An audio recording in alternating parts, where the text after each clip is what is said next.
asiwe endaweni yokuthunjwa kodwa umuntu kasibakade ubhale enkhangaleni uthi mina nginentekeni efasini umbuso wenu uthathiwe wabeke esikalini watholakala umbuso uwike kunanda amajini moya ingcwele ezufuna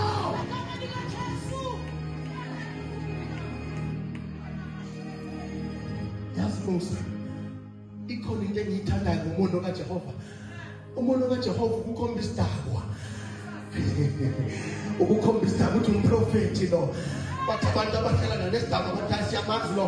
useless kabilo la yikho into uNkulunkulu angayenza ngayo nathi sifemela yikho into esingayenza ngayo kodwa izulu livele likhombe yena izulu livele likhombe umuntu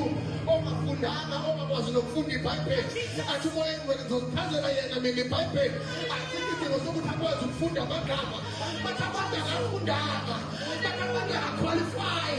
asibethi usinabadlevela athi ngifuna abantu abangaqualify ngifuna abantu abahlulekile ngifuna abantu abalimele ngifuna abantu abadeliwe bese mina Jehova ngiyabenza Jesus hallelujah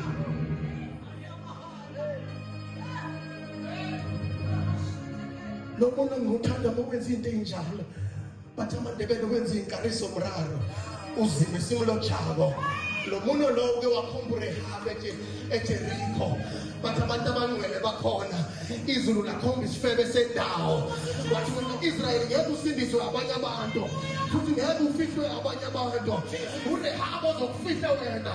bakhona abazalwane abangcwele bakhona abantu abaphila impilo right kodwa izulu linetendency yokuthatha abantu abalahliwe yokuthatha abantu abadeliwe yokuthatha abantu abarayithwe off bese izulu liyabaphakamisana nabakwalo ngeke uyithwe asuphethe ukasuka kulesiyekwane amazombe atholakala kuwe athubosithwa nabo ayekele khona lethu athi nezikhathele